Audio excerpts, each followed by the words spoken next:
Jesus Christ! Sikmat ni Carlos. Agad siyang naglakad-takbo upang lisanin ng isang cafe sapagkat hinahabol na siya ng kanyang mga tagahanga. Wala ang mga bodyguards niya para protektahan siya. Kapag dinumog na siya ng mga ito, kaya naman labis ang kanyang pagmamadali upang matakasan sila. It's his personal time, but he's a star, so what can he do? Eh di tumakbo. Holy crap! Shh! You better keep your mouth shut if you want to save your life. Mahinang bulong ng dalaga na bigla na lamang siyang hinila patungo sa isang eskinita. Nang marinig nila ang papalapit na tinig ng mga fans ni Carlos, mas lalong inanggulo ng dalaga ang kanyang sarili upang maitago ang binata at magmukhang meron silang ginagawa. Iginalaw ng dalaga ang kanyang muka dahilan upang mahigit ni Carlos ang kanyang hininga. Isang ngisi naman ang iginawad ng dalaga bago tuluyang lumayo sapagkat nakalampas na ang mga humahabol kay Carlos. Hey you! Untag ni Carlos sapagkat nagsimula nang maglakad ang dalaga. Give me your name.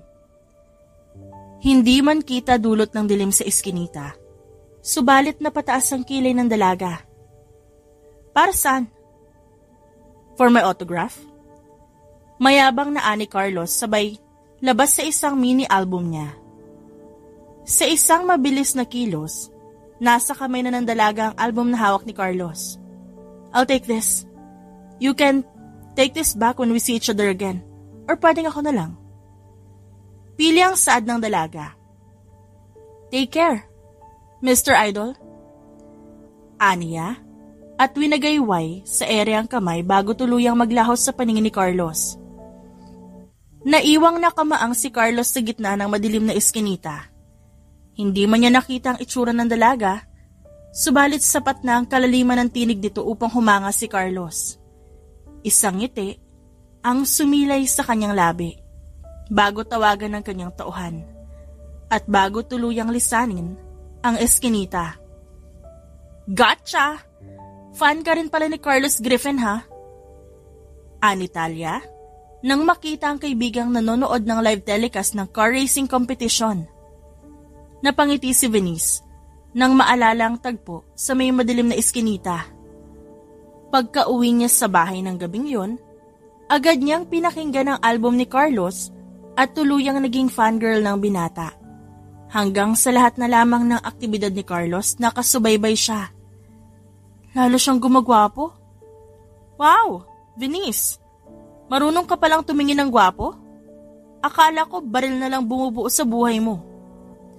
Galak na tumawa si Venice bago kunin ang kanyang cellphone at ipakita sa kaibigan ang kanyang home screen. Mas lalong binuo na isang Carlos Griffin ang buhay ko. May pila ha, Venice. Walang pa-VIP dito. Pumila ka sa likod. Sikmat ni Talia bago sila humagikgik dalawa. It's Carlos Griffin who crosses the line first to win his 10th straight F1 Academy. My husband won! Mabilis na saad ni Venice sa kaibigan. Kailangan ko tong i-tweet. You freaking bitch! He's my husband! Gigil na ani Talia at kinuha ang cellphone upang mag-tweet din. You crazy fangirls, it's time to work. Tinig ng kanilang head agent, sabay lapag ng isang dokumento sa kanilang harap. It's a red trade. Hindi gaya ng kanilang normal na operasyon. Ang kanilang magiging raid ay ukol sa kanilang trabaho na mas delikado ngayon kumpara sa iba. Hindi basta mga simpleng transaksyon ang kanilang isasabotahe, kundi isang malaking transaksyon. Isang transaksyon na kailangan nilang mapagtagumpayan upang mailigtas sa mga taong walang kalaban-laban. At nang masigurong mission accomplished na, agad nagtungo si Venice sa kanyang sasakyan kasama si Talia. At dahil ultimate fangirl siya ng binata, maging sa pagmamaneho, idolo niya ang estilo nito. Hindi nga tayo mamamatay sa misyon. Pero sa aksidente mukhang oo. Komento ni Talia, dahil halos paliparin na ng kaibigan ang sasakyan. Magdahan-dahan ka, Venice, ha? Hindi ako makapag-ayos na mabuti. Walang silbi ang pag-aayos mo kung wala tayong aabutan. At sa ilang sandali pa, nakarating na ang dalawa sa venue ng homecoming presko ni Carlos. Nagsimula na ang event dahil naroon na ang binata sa entablado kasama ang host. Habang naglalakad sa siksikan ng mga kapwa nila fans, suwabing inalis ni Venice ang kanyang pusod sa buhok at inilugay ang umaalon niyang buhok. At sa mabilis na pagkilos, naglagay siya ng light makeup sa muka upang magbukang presentable kung sakaling madapuan siya ng tingin ng lalaki. Excuse us! Excuse us! Saad ni Talia, habang patuloy silang sumisiksik upang makapwesto at makita ng maayos si Carlos. Ano ba? Inis na agap na isang dalaga at masama silang tinignan. Sorry, but excuse us, okay? Agad na sagot ni Talia bago tuluyang mahanap ang pwesto. Mabenta talaga si Carlos kahit sa mga titas, no? Dinig ng dalawa na saad ng dalagang kanina nagtataray sa kanila. Nakiki-fangirl pa? Feeling teens? Dagdag nito, kung kaya't agad silang napalingon sa gawin nito. O diba, alam na alam nilang sila ang tita? Tumaas ang isang kilay ni Venice, habang ang alta presyon naman ang tumataas kay Talia. Excuse me, dear? May sinasabi ka? Sinong tita? Mukhang mas bata pa nga kaming tignan kesa sayo. Mataray na balik ni Talia dahilan para matawa si Venice. Hay nako, mga bagets nga naman, oo. Kung makatita ka sa amin, kasing edad nga lang namin yung pinagpapantasyahan mo. Baka nga kung tumingin si Carlos dito, kami ang mapapansin. Dahil paniguradong hindi siya pumapatol sa bata. Itinago ni Venice ang kanyang pagtawa, bago ituon ang atensyon sa harap. Sa isang hindi inaasahang pagkakataon, nagtama ang paningin nila ni Carlos kahit pa merong distansyang nakapagitan sa kanila. Ilang taon na rin na nakalilipas, simula nang mangyari ang tagpo sa may eskinita. Saksi si Venice sa kung paano patuloy na sumisikat ang binata. Malayong malayo na ang narating nito simula nung una nilang tagpo. Ilang concerts, homecoming parties, events, at competitions na ng binatang napuntahan ni Venice. Subalit ito pa lang ang unang beses na nagtama ang kanilang mga mata. Ito pa lang ang unang beses na sa tingin niya mapapansin siya ng binata. Napaiwas ng tingin si Carlos nang muling kunin ng host ang atensyon niya upang sagutin ang kaninang tanong nito. Well, I can't say that I have a girlfriend, but I do have someone in my mind. Sagot ni Carlos dahilan upang umugong ang bulong-bulungan sa kanyang fans. But she's a mysterious woman. I don't know her name nor her face. Matunog ang naging paglunok ni Venice. Biglang pinagpawisan ang kanyang palad, lalo na nang balikan siya ng tingin ni Carlos. Hindi niya gustong umasa, subalit malakas ang kabog ng puso niya. Ni hindi nga niya magawang makising along habang kumakanta si Carlos. Tuloy, nagtungo na lang muna siya sa comfort room upang ayusan ang kanyang sarili at upang ikalma ang kanyang nararamdaman. Have we met before? Napabalik sa loob ng comfort room si Venice matapos marinig ang tinig ng binata. Sinampal-sampal niya ang sarili upang magising dahil baka nahihibang lamang siya, ngunit hindi dahil narinig niyang mabigat itong yapak. Hudyat na pumasok ito sa loob. Huwag ka matakot, hindi naman kita kakainin. Just answer my question. Venice tried to calm herself. Bilang isang fangirl na sobrang paghanga sa binatang gwapo at talentado, hindi niya alam kung paano magre-react ngayong nasa harap niya lang ito. Gusto niyang mag-tumbling pero mawawala ang pagiging cool niya. I'm not sure. Sagot niya sa pinakakalmadong paraan. Ayaw niyang mautal. Bakit sa tingin ko para nagkita na tayo? Venice tried to laugh, her nervousness. Palagi ako na sa event mo. I am a fan of yours. Palagi na kita nakikita. At ngayon lang kita nakita. Pero pakiramdam ko, nagkita na tayo. Ani Carlos at pilit na binabasa ang reaksyon ni Venice. Matagumpay na naikalma ni Venice ang sarili kung kaya't hinarap niya ang binata.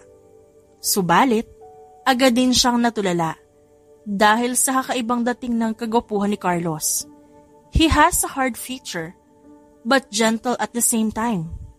Maangas, pero mabini ang dating nito sa kabila ng nag-uumapaw nitong itsura. Napatikim si Venice at muling ibinalik sa wisyo ang sarili. Maybe just a fan-idol connection. Pero sa'yo ko lang nararamdaman? If it's a fan-idol connection, then I should feel it to everyone. But why only you? Anong pangalan mo? Pamilyar ang naging tanong nito sa kanya. Sobrang pamilyar sapagkat yun ang tanong nito nung una silang nagkita. Aya. Nakangiting sagot ni Venice na ang binigay na pangalan ay ang first name niya. I am Aya. Pag-uulit niya bago mabilis na takasan ng binata. San ka galing? Sayang, di mo napanood yung performance ni Carlos. Saad ni Talia na makabalik siya sa kanilang pwesto. Sa comfort room lang. Meron pa bang program o tapos na? Hindi ko alam eh. Pero umalis kasi si Carlos. Oh, ayan na siya.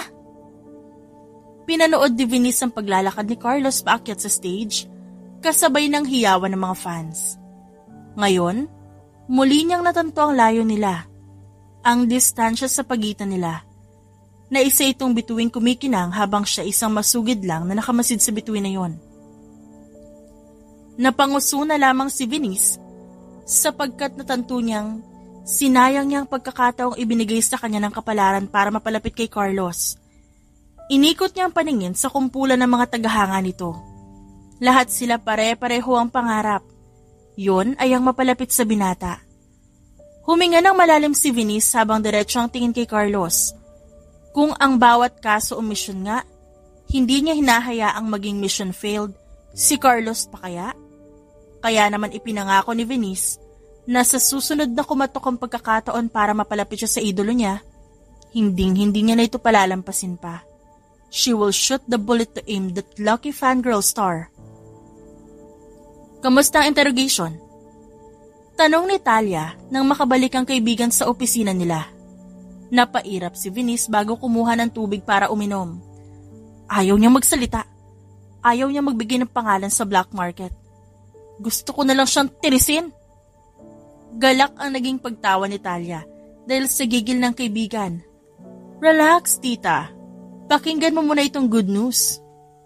Venice pushes her chair towards Talia to peek over her phone. Good news? Yes, good news. May bagong endorsement si Carlos. Impit nitong Saad upang hindi sila makaistorbo bago ipakita sa kaibigan ang bagong upload na photoshoot ni Carlos. So bibili tayo ng boxer brief? Ay, bakit hindi? Pwede naman tayong bumili tas ibigay natin sa magiging boyfriend natin, di ba? Suhestyon ni Talia, dahilan upang mahina siyang sabunutan ni Venice. Gaga, baka makita pa ni Mama sa closet ko kung ano pa isipin niya. My goodness, Venice, lalampas ka na sa 30. Baka nga matuwa pa sila tita kapag nakita nilang tumitibok pa yung gumamela mo. Agad na sinamaan ang tingin ni Venice ang kaibigan dahil sa tabil ng dila nito. Talia, magkaedad lang tayo. At least ako kumikilos. Nabibiyayaan. Ikaw, El Niño na yan. Tuyot na. Wala nang nagawang kasama nila sa loob ng opisina kundi ang matawa sa sinabi ni Talia. Nakareserba lang talaga to kay Carlos, no? Sagot ni Venice sabay pitik sa kanyang buhok bago bumalik sa kanyang desk. Hindi naman nahuhuli ang itsura at figura ni Venice. Marami siyang suitors noong high school, lalo na noong college. Pero wala talaga siyang napusuan bilang maging boyfriend, lalo na tutok siya sa pag-aaral. Gusto niyang i-pursue ang kanyang career at gumawa ng sariling pangalan sa kanilang larangan, gaya ng kanyang mga magulang at ngayon natupad niya na ito. Pero yun nga lang, wala na siyang balak magpaligaw sa iba dahil si Carlos na idol niya ang hinahangaan ng puso niya. What's this? Kuryosong tanong ni Venice nang maapakan ng isang piraso ng envelope sa harap ng kanilang pathway. Pinulot niya yon at bubuksan na sana nang marinig niya ang pagbukas ng kanilang main door. Saan ka pupunta? Pasado 11:00 na ng gabi Aniya sa kakambal nang makita niya itong lumabas. Tinaasan lang siya ng kilay ni Vince. Miss Agent, I can protect myself and mind you akong panganay sa atin. And so? Ang layo na sagot mo sa tanong ko, Mr. Attorney? Ginulo ni Vince ang buhok ng kambal bago ngumisi. May pupuntahan lang ako. Uuwi rin ako agad. Okay. Bye. Ingat ka. Simpleng saad ni Venice bago tuluyang pumasok sa kanilang bahay. Hindi pa man din naoorasan ang pagkakalapat ng kanyang likod sa kama, agad na pabangon si Venice nang mapansin ang envelope na kanina nakita niya sa kanilang pathway. Ganoon na lamang ang panlalaki ng kanyang mata nang mabasa ang laman ng envelope. Hindi siya makapaniwala. Para siyang nananaginip. Kung paano napunta ang bagay na yun sa kanilang pathway, hindi niya alam. Basta ang tanging alam niya, hindi niya palalampasin pa ang pagkakataong ito. Muli niyang tinitigan ang envelope at isang malapad na ngiti ang pinakawalan niya. Isang imbitasyon lang naman yun sa magaganap na birthday celebration ni Carlos. Paano ka nagkaroon ng ganito? Hindi makapaniwalang tanong ni Talia nang ipakita niya ang imbitasyon. Baka nilipad papunta sa amin o baka talagang hulog ng langit yan para sa atin. Para sa atin? Umirap si Venice sa kaibigan bago itago ang imbitasyon. Gaga, syempre dalawa tayong pupunta no? Sure ka, no regrets. Hindi ka magsisisi dyan. Paano kung ako magustuhan ni Carlos? Pang-uusisa ni Talia. Syempre bago mangyari, uunahan na kita. Nakangiting saad ni Venice bago sila impit na magtilian. Kailangan, bonggang-bonggang suot natin Subalit sa araw ng selebrasyon, isang simpleng itim na A-line spaghetti traps with slit lang ang kanyang suot, habang nakahaiba naman ang ayos ng kanyang buhok. Bagay na bagay sa kanyang mukha ang kanyang glam makeup look, kung saan ay na-highlight ang kanyang tinatagong rough features. Kaya naman kahit nasa ikalawang palapag, agad siyang nadapuan ng tingin ni Carlos. Naramdaman niya ang panunuyo ng kanyang lalamunan kung kaya't napainom siya sa hawak na baso ng alak bago ngumisi. What a beautiful prey. Bulong niya bago senyasa ng event organizer na simulan ng selebrasyon. Pagkatapos magbigay ng mensahe at isang performance, formal na ibinigay ni Carlos ang gabi sa kanyang mga bisita. Unlimited ang servings ng pagkain at mga inumin, kung kaya't masaya ang lahat. Mula sa industriya ng fashion, entertainment at car racing, ang kanyang mga bisita. Habang ang ilan, kilala ang pangalan. Nang makitang abala ang lahat sa party, kinuha na yung pagkakataon ni Carlos upang tunguhin si Venice na nakailang shots na rin dahil sa pangungulit ni Talia. I knew it. You are not just a simple fan. Tinig yun ni Carlos mula sa likuran ni Venice. Venice smiled. Medyo tinamaan na siya dahil sa imported na mga servings ng alak. I am. Hindi man ako kasing yaman gaya ng iba mong bisita, pero afford ko naman ang ganitong party, no? Tapatan niyang sagot. Hindi ko nga alam kung paano ka naimbita. But I'm pretty much glad that you're here.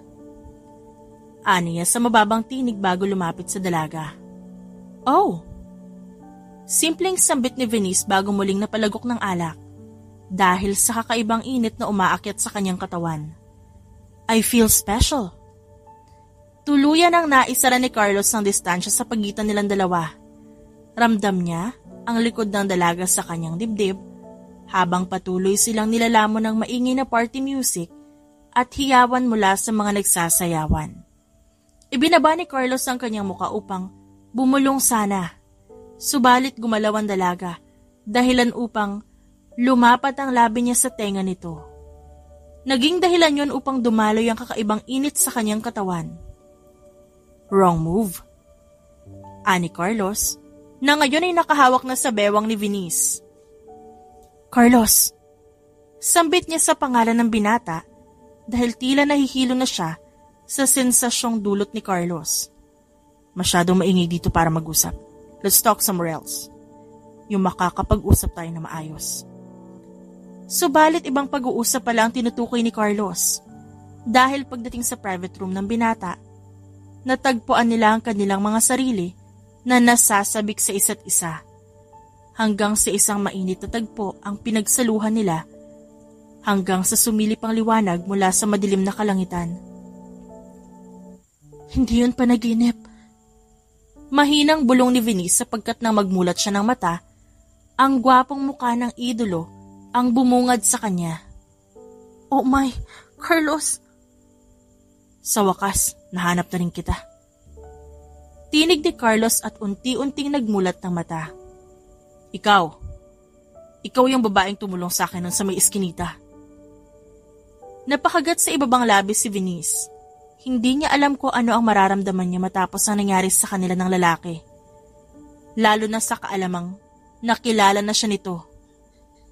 Hindi niya alam kung ano ang mararamdaman niya matapos ang nangyari sa kanila ng lalaki at lalo na sa kaalamang nakilala na siya nito. Your shadow last night is the same shadow of that night. I know. Sigurado akong ikaw yun.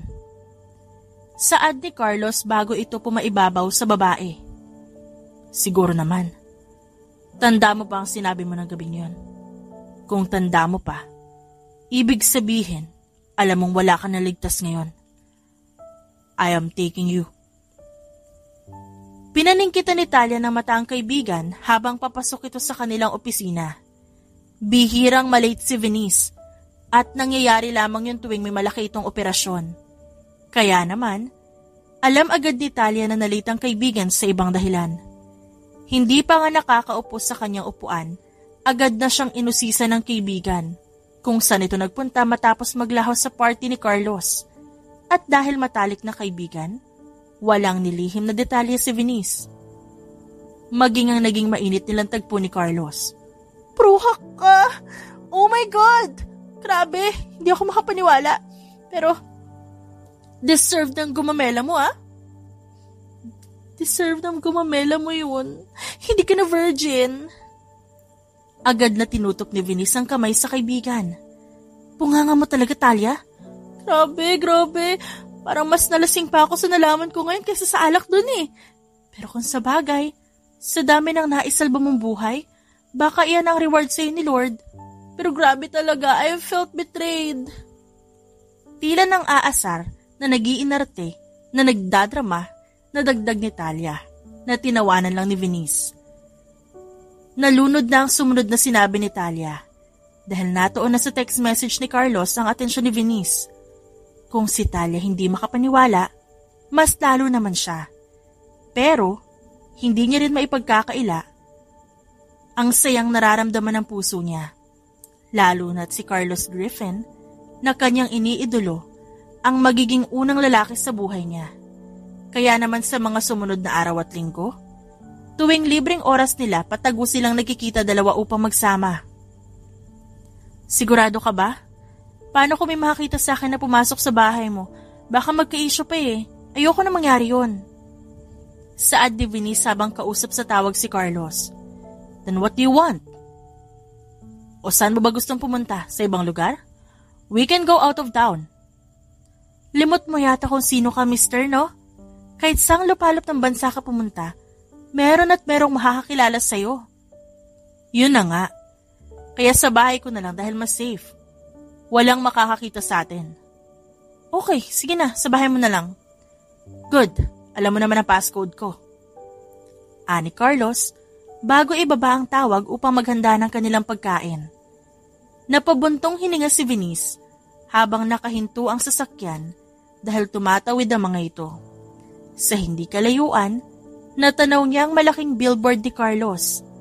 Hanggang ngayon, Hindi pa rin siya makapaniwalang nakakadate niya ang idolo. Hindi pa rin siya makapaniwalang abot kamay niya na ito. Parang isang pitik sa bilis ng pangyayari, subalit masaya siya. Masayang-masaya ang puso niya. I'm sorry, but I have to go.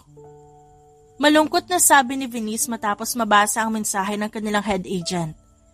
Mabilis na inabot ni Carlos ang palapulsuhan ni Venice upang pigilan to sa pag-alis sa kama.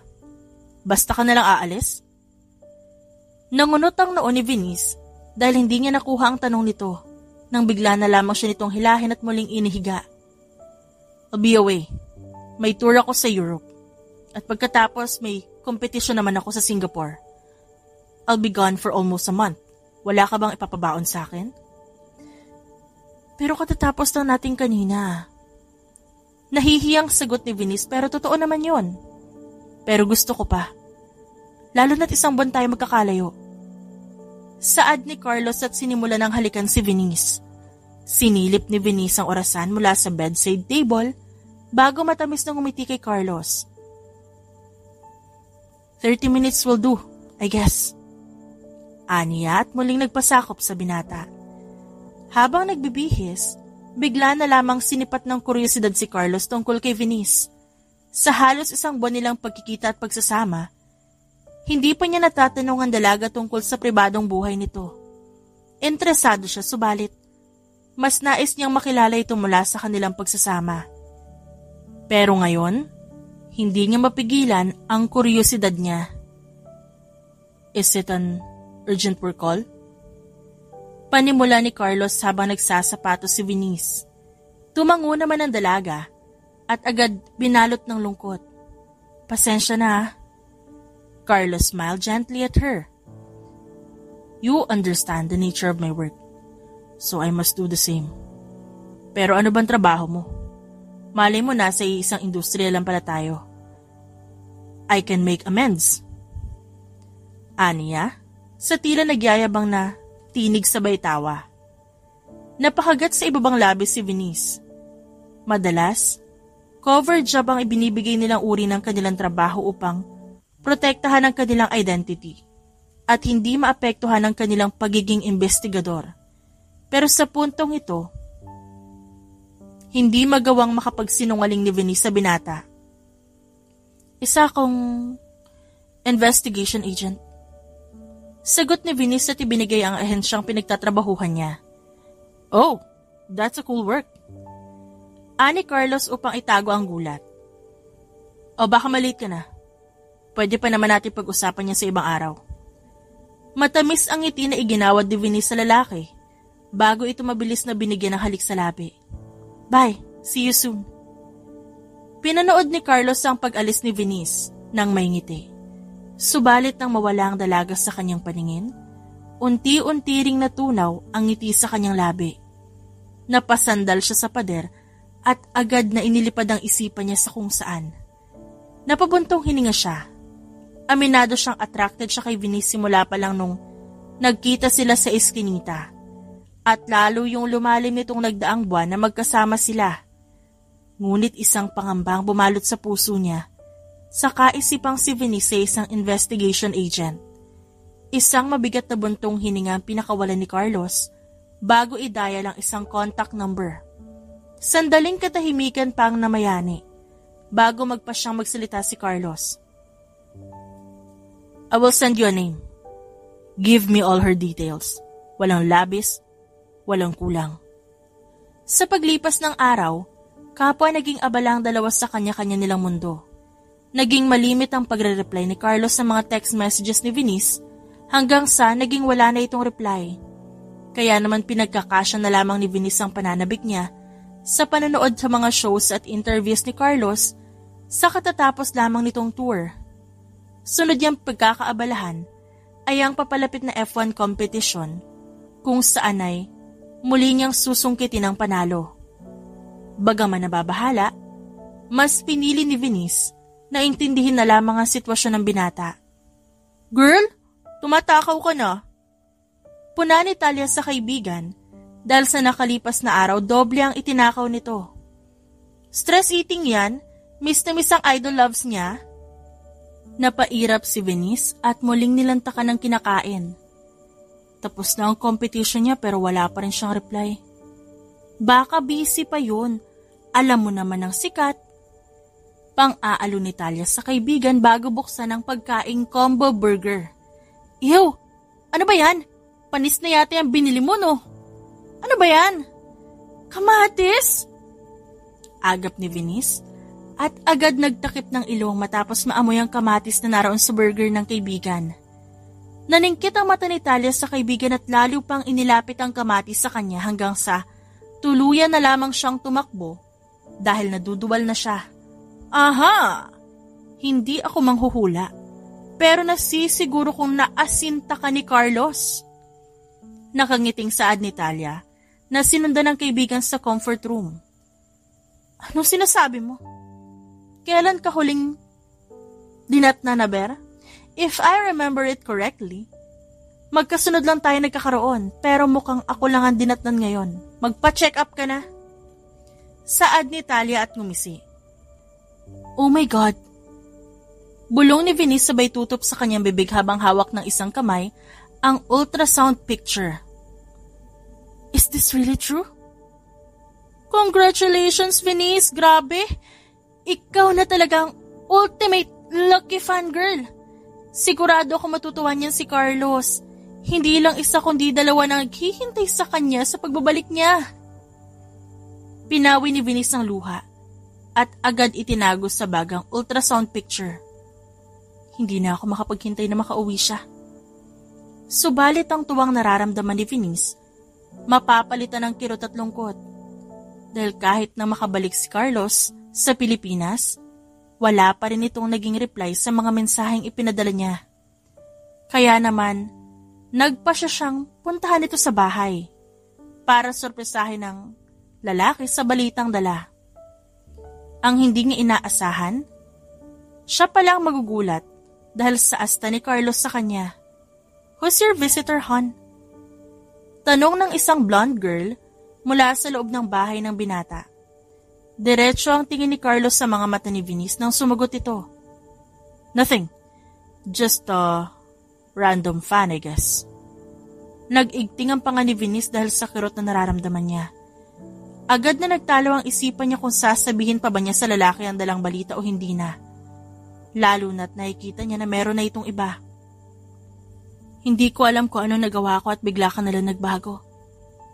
Saad ni Venice sa mababang tinig. But just answer my question, Carlos. Mapaklang natawa si Carlos bago isara nito ang pinto ng bahay niya. Fire up your question, because I'm busy. Mula sa pagkakatingin sa ibaba, nag-angat ng tingin si Venice upang salubungin ang mga walang emosyong mata ni Carlos. Malayong malayo ito sa mata nito nung magkasama sila. Ginawa mo lang ba akong papalipas oras mo? Sa lahat ng sinabi mo at ginawa mo, wala bang totoo doon? Yes. To all your questions, yes. Na-excite lang siguro ako sa kaisipang ikaw yung babaeng matagal ko nang hinahanap. But eventually, the excitement is gone now. Pero kung gusto mo namang manatili para pasayahin ako, pwede naman. Ani Carlos bago ito mapaglarong umisi. Walang salitang namutawi sa pagitan nila. Matapos maramdaman ni Carlos ang init ng palad ni Venice sa kanyang pisngi. Kung pwede lang baliin ni Venice ang leeg ng lalaki. Dahil sa talim ng sinabi nito ginawa niya na. Subalit hindi. Hindi niya magawa. Palihim siyang napahawak sa kanyang tiyan na hindi pa maumbok upang pakalmahin ang sarili niya. Masakit man ang ginawa ni Carlos. Hindi pa rin niya may aalis ng katotohanang ito ang ama ng dinadala niya. Salamat na sa alok. Pero hindi bali na lang. Quits lang naman tayo eh. Thank you for entertaining me too. It was fun playing with you, Carlos Griffin. Mariing saad ni Venice bago taas noong talikuran ng lalaki. Sa pisngi siya sinampal ni Venice. Subalit mas ramdam niya ang sakit sa kanyang dibdib. Parang kinukurot ang kanyang puso habang pinapanood ang papalayong figura ni Venice. Nasasaktan siya. Nasasaktan siya dahil nasasaktan niya ang babae ngayon. Hindi niya yun itatanggi. Subalit wala siyang magagawa. Kailangan niya protektahan ang kanyang sarili, lalo ang kanyang sikreto. Kaya pala hindi ko mahanap ang invitation na yun. Nasa mabuting kamay na pala. Komento ni Vince sa kabila nang isiniwalat ni Venice tungkol sa kung paano siya napunta sa sitwasyon niya. Ako nang kakausap sa kanya. Wag na, Vince. Baka kumalat lang ang balitang to, magkaroon pa ng issue, masisira pa yung pangalan niya eh. Napabuntong hininga si Vince bago sumulyap sa mga magulang nila. Kung sa bagay, siyang nawalan. What you have is a blessing. Nasa makabagong mundo na tayo. Hindi ka bawasan sa pagkatao mo, anak, kung hindi ka paninindigan ng lalaking yun. Nasisiguro ko namang kayang-kaya mong buhayin na magiging anak mo. Hayag ni Carissa sa kanyang anak na si Venice. At nandito rin naman kaming pamilya mo. Hindi ka namin pababayaan. Unang pag-ibig, unang kabiguan din. Masakit man, at hindi lubos inaasahan ni Venice ang nangyari, subalit nangyari na. Gaya ng sinabi ng kanyang kambal, ang kanyang ipinagbubuntis ay isang biyaya, and it won't make her less of a woman to raise a child alone. Welcome back, hot mama! Masayang sigaw ni Talia habang nakabuka pa ang kanyang braso sa pagbabalik ng kanyang kaibigan. May inihanda kami malaking regalo sa pagbabalik mo, Venice. Saad ng mga tao doon. Lumapit ang head agent at binigyan siya ng isang dokumento. Sapat naman na siguro ang 2 taon na pagpapahinga mo. Kaya naman isang malaking kaso agad ang hahawakan mo. Are you in, Agent Venice? Saad ni Talia sabay ngisi. Nang pumatak ang 12:00, agad tinawagan ni Venice ang kanyang magulang na siyang nagbabantay sa kanyang triplets. Kahit si Venice hindi makapaniwalang triplets ang dinala niya ng 9 na buwan. Hindi siya makapaniwalang na kaya niya silang isilang ng normal at malusog. Lubos siyang masaya sapagkat hindi lang isa, kundi 3 supling ang matagumpay niyang naisilang sa mundo. Magbabago pa naman siguro ang itsura nila, no? Saad ni Talia nang matapos kausapin ni Venice sa mga bata. Hina naman ang jeans mo, V. Halos carbon copy niya silang 3 eh. O baka sa kanya mo rin pinaglihi. Baliw ba ako para gawin yun? Halos sa salamin na nga lang ako palagi nakatingin nung nagbubuntis ako. Sigurado ka. Imposibleng di mo siya na-miss. Imposibleng di ka sumisilip sa internet para malaman ang balita tungkol sa kanya. Napaiwas ng tingin si Venice dahil guilty siya. Masaya na siya sa buhay niya. Tapos na rin ako sa face ng pagiging fangirl niya. He's coming back. Uuwi na siya ng Pilipinas dahil bubuksan niya yung car company niya dito. He's throwing a celebration party just in case gusto mo malaman. And so, kilala ko na lang siya bilang isang sikat na artista, idol at racer. Hanggang doon na lang. He called me, asking about you. Agad na napako ang tingin ni Venice sa kaibigan. Hindi niya alam, subalit kumabog na malakas ang puso niya. Isang pag-asa ang kumatok doon na agad ding nabasag dahil lumitaw ang ngisi ni Talia. Tapos ka na nga sa face ng pagiging fangirl mo, pero hindi ka pa rin nakaka-move on sa feelings mo. But that's okay. It's understandable. Unang pag-ibig kaya mahirap kalimutan. Pero kung gusto mo mabilis siya makalimutan, marami akong kilala. Pwede kitang ireto.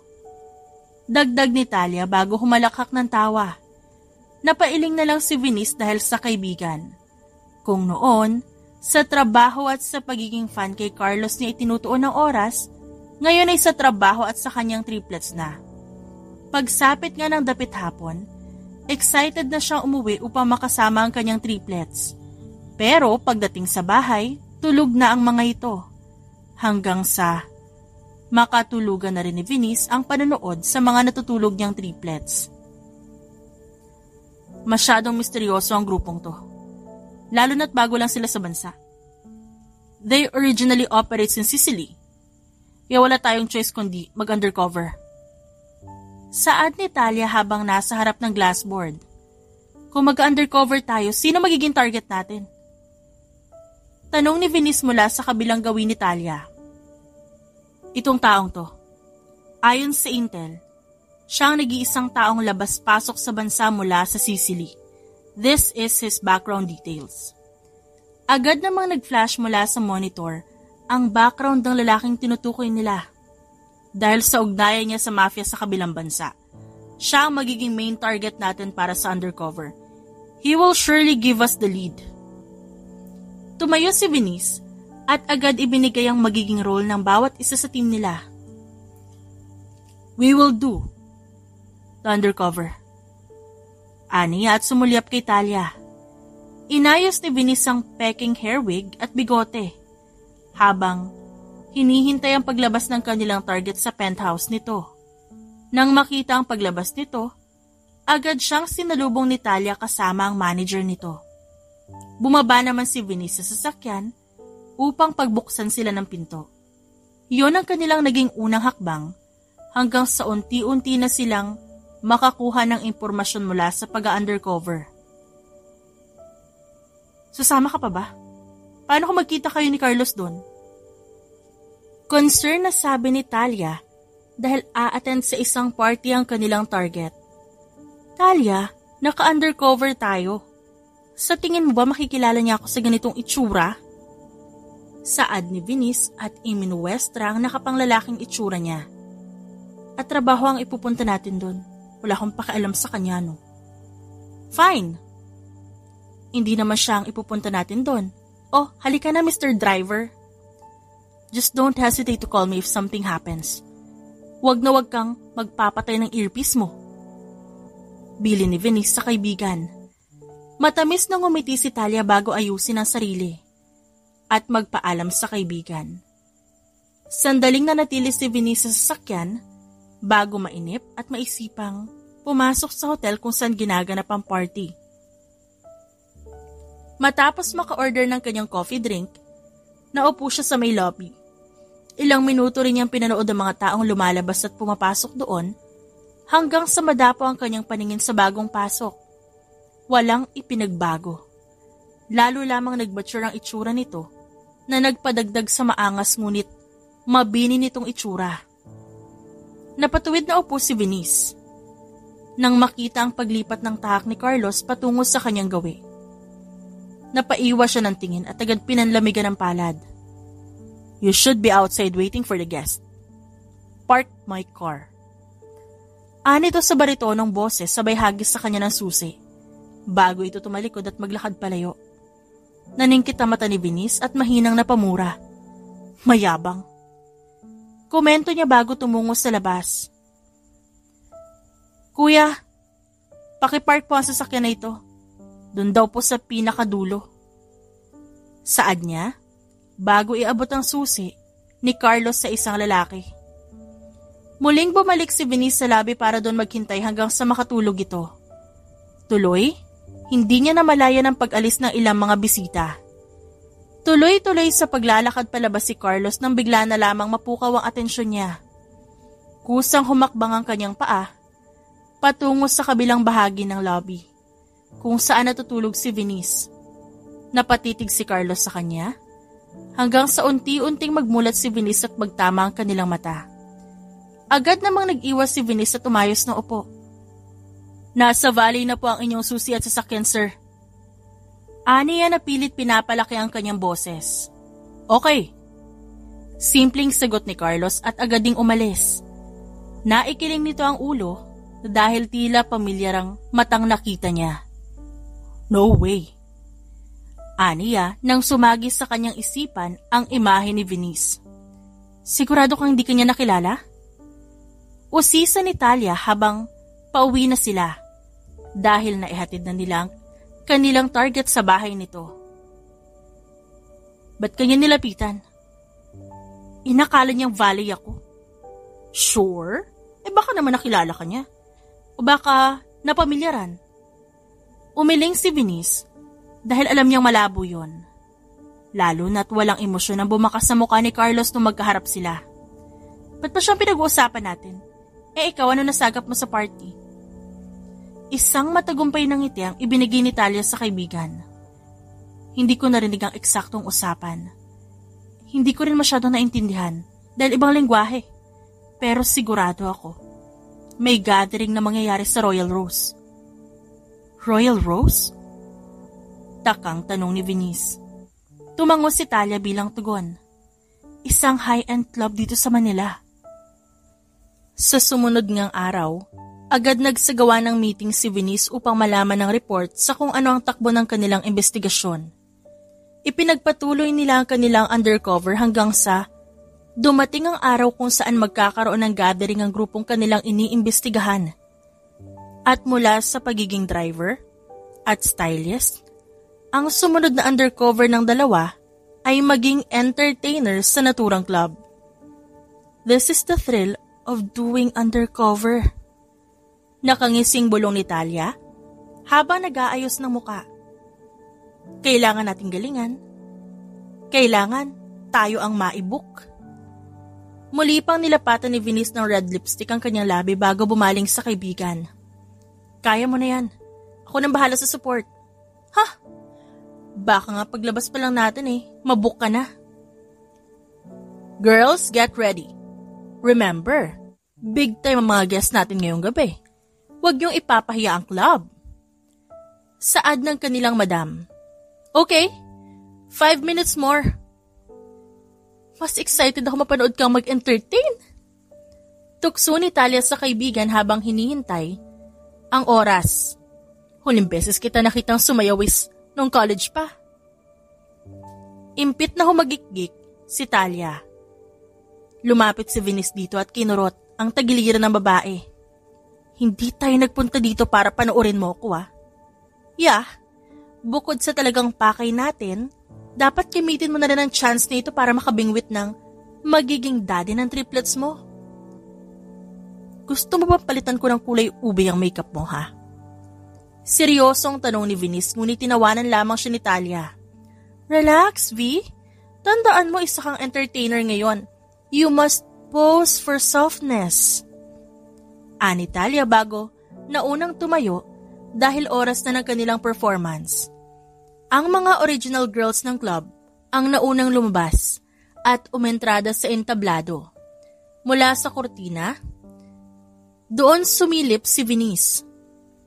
Nakakasilaw ang paglitaw ng ilaw sa club, subalit agad niyang nakita ang kanilang target na nag-e-enjoy kasama ang ilan pang kalalakihan. Matapos ipaalala ang kanilang plano, agad na ring sumunod si Venice kay Talia sa pag-akyat sa entablado. Napatuwid ng tayo si Venice dahil sa naramdamang mariing titig sa kanya. Nakatalikod man sa mga guest, ramdam niya pa rin ang mariing titig sa kanya. Inayos niya ang suot na pulang skirt na napakaiksi lalo nang magsimula si Talia sa pag-awit. At mula sa unti-unting pagiling habang nakatalikod, tuluyan ang hinarap ni Venice ang audience. Dala ang makamandag niyang alindog. I'm asking you, Carlos, when will you ship my order? Tanong ng lalaki na kausap si Carlos sa bar counter. Carlos, who is that girl? That one, in red angel skirt, bago ba siya? Tanong ni Carlos sa bartender nang hindi pinapansin ang tanong ng kausap. Si Paloma. Opo, sir. Noong nakaraang araw lang siya dumating. Inihanda talaga siya ni Madam para sa gabing to. Whoa! I thought you don't like woman anymore. Sinipat ng tingin ni Carlos ang lalaking kausap bago muling tumingin sa entablado at napako ang tingin sa babae na ekspertong umiindak. That body, that smile, and that freaking seductive eyes. That's my woman. Bulong ni Carlos bago tumayo at tumungo sa harap. Dahil meron nang pumili sa kanya sa pinakamataas na bid, unti-unti nang bumaba si Venice sa entablado ng may ngiti dahil target locked na. Sa oras na madala niya ang lalaki sa pribadong silid, wala na itong kawala sa kanila. Subalit, hindi niya lubos inaasahan ang sumunod na nangyari dahil bigla na lang mayroong umagaw sa kamay niya. 30 million is being processed at the moment. Sorry man, but this is my woman. Saad ni Carlos dahilan upang magbulungan ng mga nakarinig. She's no longer available. Choose someone else. Shit! Bulong ni Talia nang makilala ang lalaking umagaw sa kamay ni Venice. Relax, Venice. Nakilala ka man niya o hindi, you are still in undercover.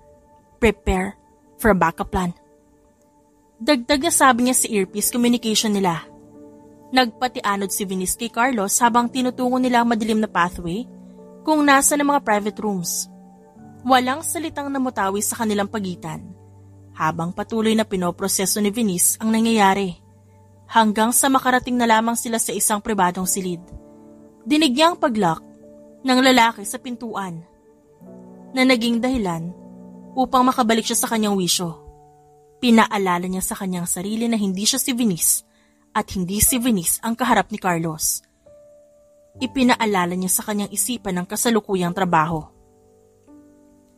Hindi ko bibiguin ang laki ng binayad mo sa akin para lang sa serbisyo ko.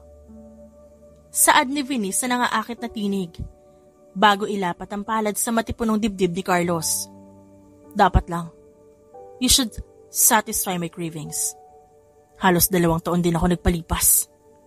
Sagot ni Carlos dahilan upang matigilan si Venice. Ikaw?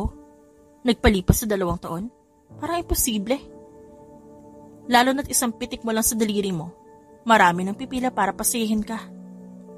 Bakit parang sigurado ka sa sinasabi mo? Napakagat sa ibabang labis si Venice na ngayon ay nasa likuran ng binata. Oh, maglolokohan pa ba tayo dito?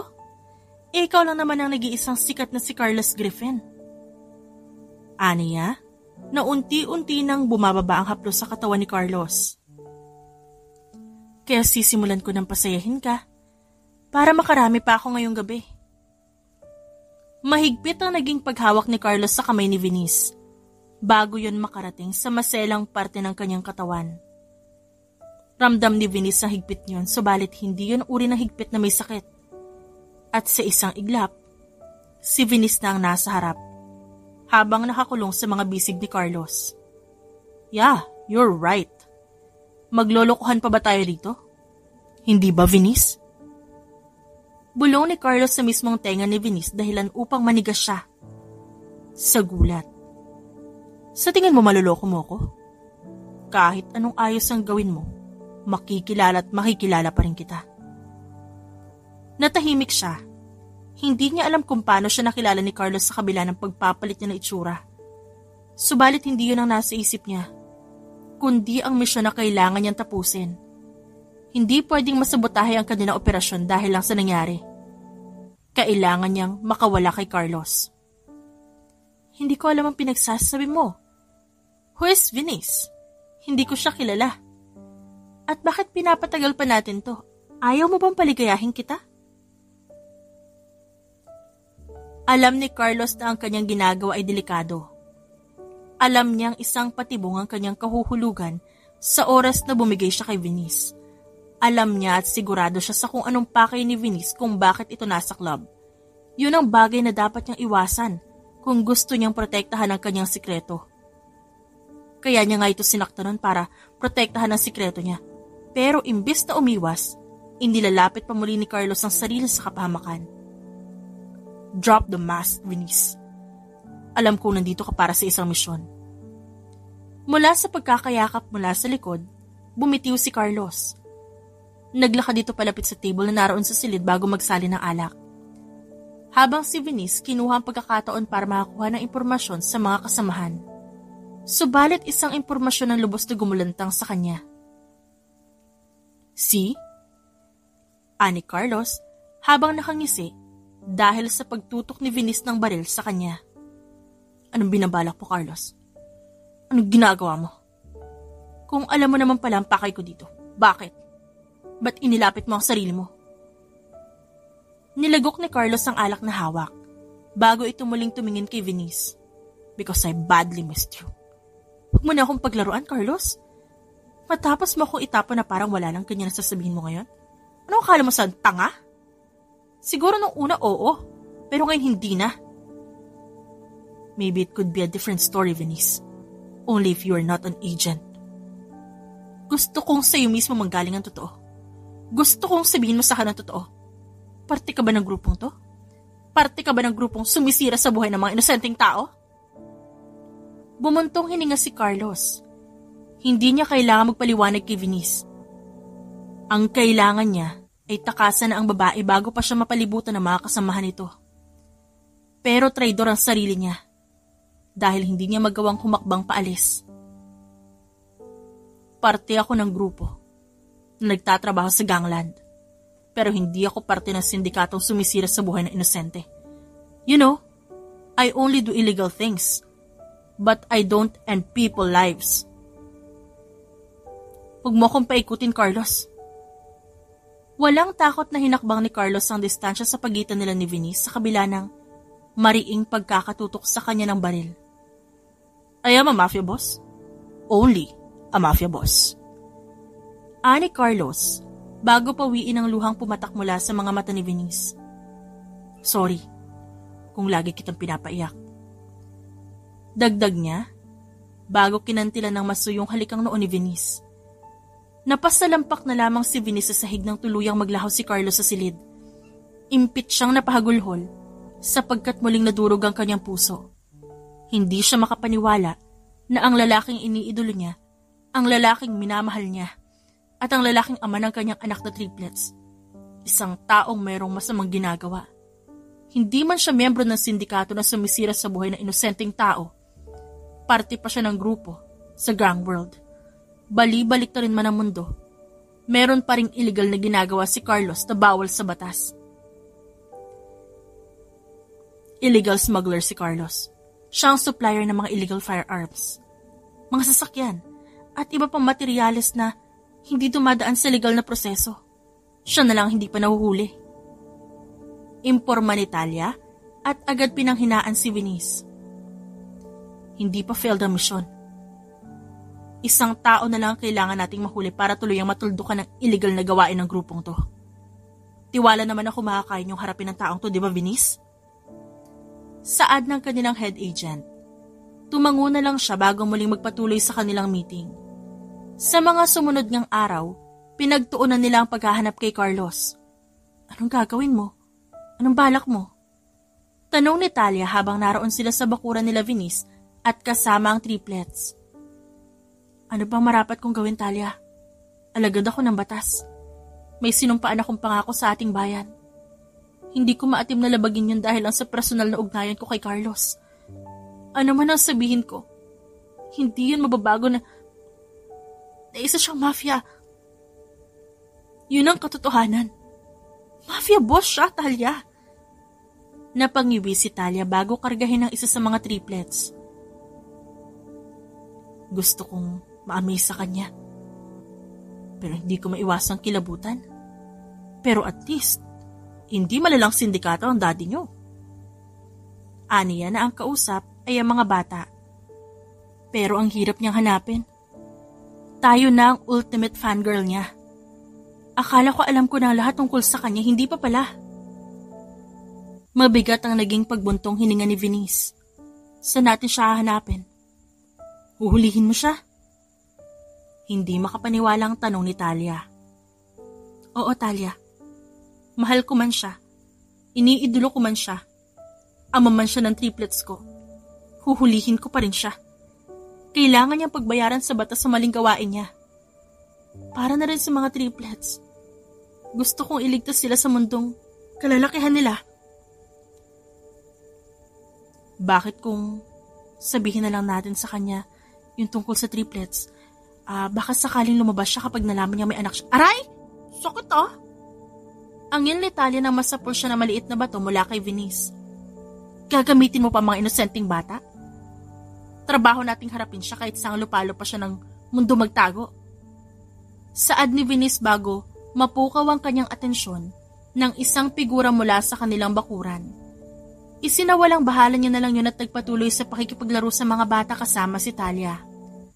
Nangunot ang noo ni Venice matapos makatanggap mula sa intel na nagkakaroon ng threat sa iba't ibang miyembro ng kanilang ahensya dahil sa pagkakahuli ng mga matataas na miyembro ng grupo ng sindikato. Binaliwala yun ni Venice at ng kanilang team dahil sanay na sila doon. Kaya naman imbes na magpa-apekto, nagpatuloy ang team sa paghahanap kay Carlos.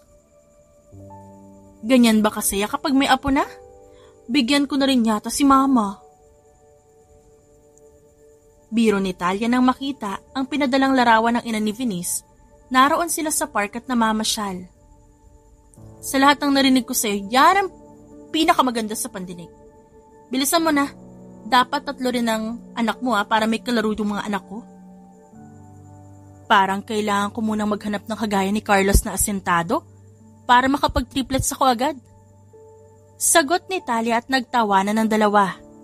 Subalit agad ding naputol ang tawanan nila matapos matanggap ang masamang balita mula sa kanyang ina. Mabilis pa sa 4:00 na tinungo ni Venice at Talia ang police station kung nasa ng kanyang ina. Hawak nito ang ulo na may bahid ng dugo. Nanlulumong na paupo si Venice matapos malaman sa mga pulis ang pagkakadukot sa kanyang mga anak.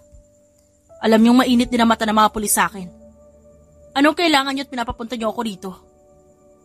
Inis na sabi ni Carlos sa kanang kamay ng isa sa mga lider na nahuli ng ahensya. At ano yan? Ba't may mga bata? Nahuli lang ang boss mo, ginawa mo ng bahay ampunan ng hideout nyo. Napakamot sa kanyang batok ang lalaki bago sumagot. Iniutos sa amin ni boss na takutin daw yung nasa ahensya eh. At kapag nakahanap ng bala laban sa kanila, tawagan ka. Dahil ikaw makikipagtransaksyon. At sa tingin nyo gagawin ko yan? That cheap trick? Bahala kayo sa buhay nyo. Ani Carlos at tumalikod, subalit muling umiyak ang mga bata. Kung di ka tutulong, ilalaglag ni boss ang lahat ng alam niya tungkol sa'yo. Sino sa akala mong tinatakot mo? Hindi ko na kasalanan kung nahuli sila. Sabihin mo sa boss mo, wala akong pakialam kung ilaglag niya ako. Muling umatungaw ng iyak ang mga bata nang muling tumalikod at maglakad palayo si Carlos. Nangunot ang kanyang noo dahil sa kakaibang pakiramdam. Wala siyang balak makialam sa kung anong balak na ibang grupo. Subalit hindi niya rin maatim na pabayaan ang mga bata. At nang marinig ang usapan nilang patatahimikin na lang ang mga bata, kinatok siya ng kanyang konsensya. I will only give my 30 minutes. Kapag dito sumagot, ibabalik niyo na ligtas sa mga bata. Aniya sa seryosong tinig. Tumango ang lalaki at agad nagtipa sa cellphone bago yan binigay kay Carlos. Lay your fingers on my children and I will mercilessly kill you. Agad na saad ng pamilyar na tinig mula sa kabilang linya. Sa kanyang gulat ay hindi agad siya nakapagsalita. Kilala niya ang tinig na yon. Alam na alam niyang si Venice ang nagsalita. Agad niyang pinatay ang tawag bago muling bumaling sa mga lalaki. Kanino anak yan? Kabadong tanong niya. Give me the damn name! Galit na saad ni Carlos. Kay Venice Castillo. Sagot ng lalaki nagbabantay sa mga bata. Agad hinakbang ni Carlos ang pagitan nila ng batang nasa stroller na nakatalikod sa kanyang gawi. Napaluhod na lamang siya sa panghihina matapos makita ang triplets. Ang triplets na kamukhang kamukha niya. Ang triplets na unti-unting umiti matapos makita ang mukha niya. Siguradong nababalo na sa pag-aalala ang mami niyo. Pagkausap ni Carlos sa triplets na ngayon ay nasa pangangalaga niya. Bukas ko na kayo ibabalik. Let me have this moment. Dahil sigurado akong hindi na ako hahayaan ng mami niyo na makita kayo pagkatapos ng nagawa kong kasalanan. Kung si Venice ay hindi makatulog dahil wala sa kanyang tabi ang triplets, kabaliktaran naman sa piling ni Carlos na mahimbing ang tulog habang nasa bisig ang mga anak. Kaya naman sa pagsikat ng panibagong umaga, ang mga cute na mukha ng mga ito ang bumungad sa kanya. At habang nakatitig sa kanila, hinaplos ang puso niya. Gusto niya pa ng mga umagang katulad ng nasilayan niya. Gusto pa niya ng oras at pagkakataon na nasa bisig niya ang mga anak. Kaya naman kahit mahirap, nakapagpasya na siya at pinili niyang nararapat at tama alang-alang sa mga anak. Sumuko na si Carlos. Imporma ni Talia sa kaibigan nang dumating ito sa kanilang ahensya. Ligtas na rin ang mga anak mo. Nangunot ang noon ni Venice dahil sa narinig. Si Carlos ang kumuha sa triplets? Siya ang nagdala sa mga bata dito. Pero sa tingin ko hindi siyang dumukot. Kung gusto mong malaman ko ano nangyari, nasa interrogation room siya. Mas pinili ni Venice na hayaan ang kanilang head agent ang kumuha ng interrogation kay Carlos. Naroon lamang siya sa kabilang silid, nakikinig habang pinapanood sila sa interrogation room. Walang itinanggi si Carlos sa mga illegal niyang gawain maliban na lang sa kaalamang kasama siya sa ginagawa ng mga sindikato. Idiniin niyang isa lamang siyang supplier ng mga smuggled firearms, cars at iba pa. Matapos ang interrogation sa kanya, sumunod naman niyang hinarap ang komprontasyon nila ni Venice. Alam ko imposible, pero sana mapatawad mo ako sa lahat na nagawa ko. Hindi bilang isang boss ng mafia kundi bilang si Carlos. Saad ni Carlos na dumiretso ang tingin kay Venice. Hindi ako magagalit kung inilihim mo ang tungkol sa mga anak natin dahil wala akong karapatang magalit. Kung meron man dapat magalit, ikaw yun. Dahil sa nagawa ko sa'yo. Kaya handa akong tanggapin ang galit mo. Saktan mo ako, sigawan mo ako. Gawin mo kung anong gusto mo sa akin, tatanggapin ko lahat. Nangyari na nangyari. Kahit magalit pa ako, hindi na mababalik ang tapos na. Kalmadong sagot ni Venice. Tumango si Carlos bago mabilisang pinangilidan ng luha. Sana, pagbigyan mo ako sa hiling ko, Venice. Gusto ko maging parte ng buhay ng mga bata. Sa kabila ng lahat, mas pinili ni Venice na hindi ipagdamot ang mga bata sa kanilang ama. Walang karapatan si Venice na husgahan si Carlos sa kabila ng nagawa nito. Sapat nang pinagbabayaran nito sa batas ang kasalanan nito. At para sa puso niyang sugatan, hahayaan na lamang ni Venice na paghilumin niyo ng panahon. Kaya naman pinagpatuloy niya ang kanyang serbisyo sa ahensya kasabay ng pagtupad sa pabor na hiniling ni Carlos sa kanya. Alam ko na kung sino magiging singer sa inyo at kung sino magiging model tapos car racer. Pagkausap ni Carlos sa mga bata. Tuwing bumibisita si Venice sa kulungan, dala-dala niya ang mga bata dahil yun ang hiling ni Carlos. Gusto niya maging parte ng buhay ng mga ito at nakikita ni Venice na pinagsisikapan niya yon. Kain ka muna. Alok ni Venice matapos ayusin ang binaong pagkain para sa lalaki. Busog na ako. Busog na ako dahil nakita ko na kayo ng mga bata. Nag-iwas ng tingin si Venice. Hindi niya nais makita ni Carlos na sa kabila ng lahat na nangyari, meron pa rin itong epekto sa kanya. Hindi na umiepekto sa kanyang ganyang banat. Kumain ka na. Paano ako kakain? 3 silang kalong ko. Eh di ibaba mo sila. Kaya naman na nilang maglakad eh. Ayoko, pakainin mo na lang ako. Napataas ang kilay ni Venice, subalit ninitian lamang siya ni Carlos. Sa huli, sinubuan na lamang ni Venice ang lalaki, habang kalong nito ang 3 bata. Ganun nga naging tagpo nila sa tuwing bumibisita si Venice. Palagian, nasa mga bata ang buong atensyon ni Carlos. At habang pinapanood sila mag-aama na naglalambingan, parang may kung ano humahaplos sa puso ni Venice. Hindi niya lubos sa kalain na magagawa niyang masaksihan ang ganitong tagpo. Daddy! Sigaw ng triplets na muli silang bumisita kay Carlos. Ang bilis ng panahon Parang kailan lang kinakarga ko pa kayo. Ani Carlos at isa-isang pinupog ng halik ang mga bata. Bakit kami lang may kiss, Daddy? How about Mommy? Tanong ng isa sa mga triplets na si Vernice. Nagkatinginan si Carlos at Venice dahil sa tanong ng anak nila. Awkward ang naging pagtawa ni Venice at handa na sana mag-alibay sa anak nang bigla na lang siyang hapitin ni Carlos bago halikan sa noo. Bakit ang bilis niyong lumaki? Bagal-bagalan niyo naman. Baka sa susunod dalaga at binata na kayo. Ani Carlos na nasa triplets na ulit ang atensyon. Si Vernice, Dad, may boyfriend na. Saad ng panganay sa triplets na si Gavin. Pinigyan siya ng heart na candy. Dad, he's not my boyfriend, crush niya lang ako. Sagot ni Vernice sa maarting tinig. Ikaw may crush sa kanya. Pagtatama ng isa pa sa triplets na si Arvin. Napailing na lang si Venice sa kakulitan ng mga anak niya na pinapatulan naman ng kanilang ama. Buong oras ng kanilang pagbisita, Nanunood lamang siya sa kulitan. Walang sawang nakinig si Carlos sa kwento ng mga anak nila at tanging pagsulyap na lamang ang nagagawa niya kay Venice.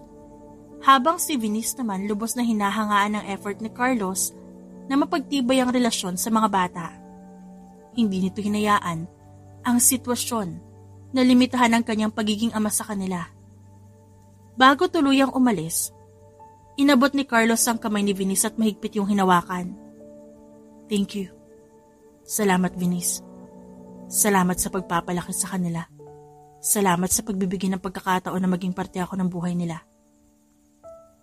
Masuyong ngiti lang ang iginawad ni Venice bago mahigpit na hinawakan din ang kamay ni Carlos. Masaya siya. Masaya siya sa kung anong estado nila. Ni minsan hindi nila napag-usapan ang tungkol sa kanila. Lahat ng kanilang usapan tungkol sa mga bata.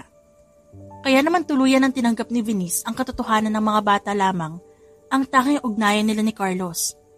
Subalit lingid sa kanyang kaalaman na mayroong plano si Carlos na iba. Dahil nang sa wakas ay makalaya na ito, walang araw na hindi niya niligawan si Venice. Susunduin kita pagkatapos ng trabaho mo. Saad ni Carlos matapos maihatid si Venice. Hindi ko alam kung ano oras ako matatapos eh. Basta susunduin kita.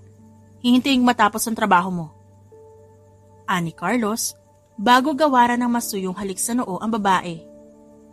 Pinanood ni Venice ang pag-alis ng sasakyan ni Carlos. Hindi na ito bumalik sa pagiging idol at racer. Bagkos, nagbukas na lang ito ng isang car company na dumaan sa legal na proseso. Lahat ng illegal assets at wealth napunta sa mga charity. Habang ang legal wealth naman niya, ang kanyang ginamit para magsimula ng kanyang negosyo. Masyado namang sosyal tong pinuntahan natin. Puna ni Venice dahil sa glass ceiling pa lang ng resto, halatang mamahalin na. It's fine. Deserve mo naman ang ganitong lugar. Mapaklang natawa si Venice. Hindi tatalab sa akin yung mga banat mo. Sino ba nagsasabing banat yun? Seryoso ako, Venice. Siguro akala mo wala na akong balak sa atin. Dahil hindi natin napag-usapan ni minsan. Carlos, you don't have to. I prayed for this chance, Venice. Hindi lang ako nagbago para sa mga bata. Nagbago ako para maging karapat-dapat sa'yo. I was given the second chance to change. And now that I'm changed, I would like to ask if you will give me the second chance to win you, to be with you. Kung ginagawa mo to para sa mga bata, para bigyan sila ng kumpletong pamilya, wag na lang Carlos. Pwede natin sila bigyan ng isang buong pamilya na hindi natin pinipilit ang sarili natin na magsama. Hindi pilit ang nararamdaman ko para sa'yo, Venice. Kahit kailan, hindi magiging pilit ang pagmamahal ko sa'yo. Nagsisisi ako sa mga nagawa ko sa'yo noon. I won't justify what I did, but believe me, Venice, sobra ako nasaktan o nasaktan kita. Sobra rin ako nawasak. Dahil ikaw lang ang babaeng minahal ko at patuloy ko mamahalin ng ganito. Walang pakialam si Carlos kahit ano pang pagdaanan niya. Makamit lamang niya ang pangalawang pagkakataon mula kay Venice. Kaya naman, araw-araw niya itong sinusuyo. Maging ang pamilya ng babae na kausap niya na. Bagaman binigyan siya ng tigi-isang black eye ng kambal at ama ni Venice, sa huli nakuha niya pa rin ang basbas ng mga ito para maligawan ng babae. Daddy, alam mo ba, I saw your standee sa storage room nung naglilinis kami nila mami at tita Talia. Tapos sabi ni tita Talia, boyfriend ka raw niya. Madaldal na kwento ni Vernice habang nasa sala sila. Hindi naman nagtagal, dumating ang laman ng usapan. Hello everyone! Family day? Balik na lang ako sa ibang araw. Pumasok ka na, huwag ka na maarte.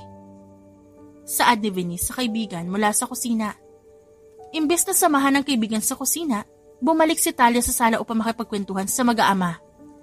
Hanggang ngayon, hindi pa rin niya maiwasang mamangha na ang kanilang idol noon ni Venice, casual na lang ang pag-alagala sa harap nila. Tita Talia, Venice told Daddy what you said when you saw his standee. Kwento ni Arvin kaya agad na napahalakhak si Talia. Mula sa kanyang kinauupuan, sinilip ni Talia ang kaibigan at isang pilyang ideya ang pumasok sa isip niya. It's okay. Alam naman ng daddy niyo na crush ko siya. Kahit ngayon nga crush ko pa rin siya. Ani Talia at kinindatan si Carlos. What? Maarting tanong ni Vernice. But Daddy likes Mommy. Ay, hindi. Binasted ng mommy mo ang daddy mo. Ganon sa ginawa mo sa nagka-crush sa'yo? Kaya ngayon, ako na ang like ng daddy mo. Patuloy na panunukso ni Talia. Is that true, Daddy? Usisa ni Vernice sa ama. Sumilip si Venice sa kung ano isasagot ni Carlos, subalit hindi niya yun naabutan. Muli na lamang niyang ibinalik ang atensyon sa ginagawa. So si Tita Talia yung kasama mo nung dumaan ka sa school, Daddy?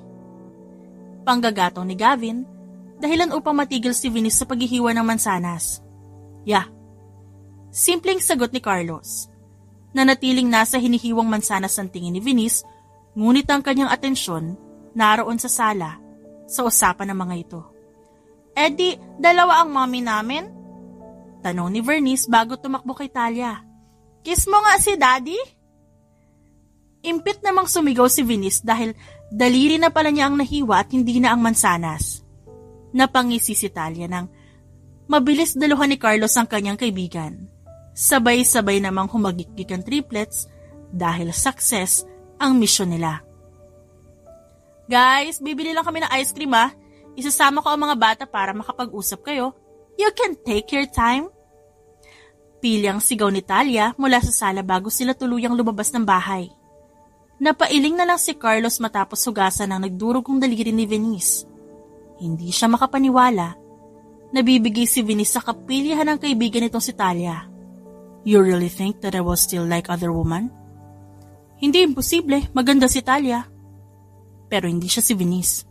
Hindi siya ikaw. Kahit pa maganda siya kung hindi ikaw yon, hindi ko siya magugustuhan. Bulong ni Carlos na ngayon, bumaba na ang labi sa labi ni Venice. You get it now, Venice? Kung hindi lang din ikaw, di na lang ako magmamahal ulit. Carlos. Sambit ni Venice bago mapakapit sa braso ng lalaki. Stop me, Venice. Stop me. Or I'll pray over you. Ilang taon din hanggang imagination lang ako. Hayag niya bago hapitin ang babae. Umiling si Venice dahil hindi niya rin kayang pigilan si Carlos. Ramdam niyang tuluyan ang bumigay ang puso niya. Ramdam niya ang labis na pananabik para kay Carlos. Kaya naman imbis na pigilan, mas tinugunan pa ni Venice ang sensasyong dulot ni Carlos sa kanya. I have to say something first before I own you again. Ano naman yun? Kunot noong tanong ni Venice. Habol pa ng babae ang hininga niya sa biglaang pagputol ni Carlos sa kanilang halikan. Say it. Marry me, Venice. Marry me. Masuyong saad ni Carlos. May pagpipilian pa ba? Wala na. Whether it's a yes or no, papakasalan pa rin kita. Yun naman pala E di yes na. Malapad ang ngiti na sabi ni Venice bago mapalitan ng gulat ang muka ni Carlos. Masayang masaya si Carlos. Muli naman siya nitong hinalikan, kaya nagulat din siya. Walang pagsidla ng sayang nararamdaman ni Venice habang pinapanood ang kanyang mag-aama na nagpa-perform sa harap niya sa araw ng kasal nila.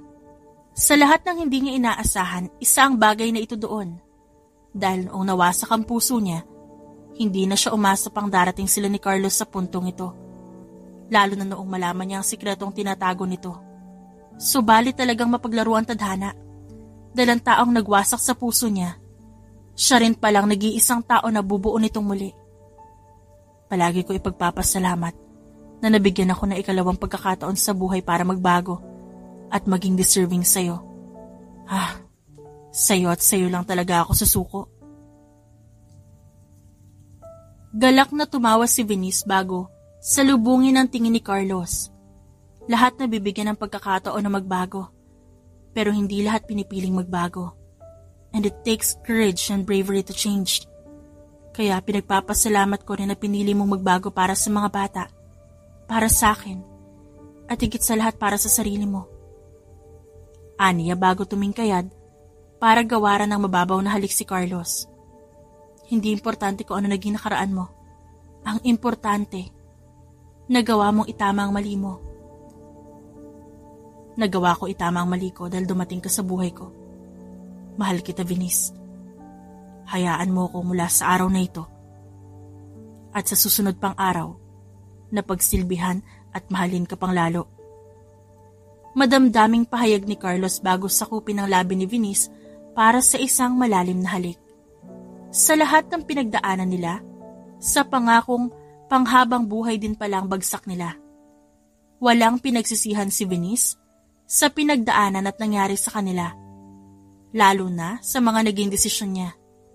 Dahil lahat ng iyon, dinala sila sa kung saan sila ngayon. Sa isang masaya at kumpletong pamilya. The end. Once again, it's shout-out time.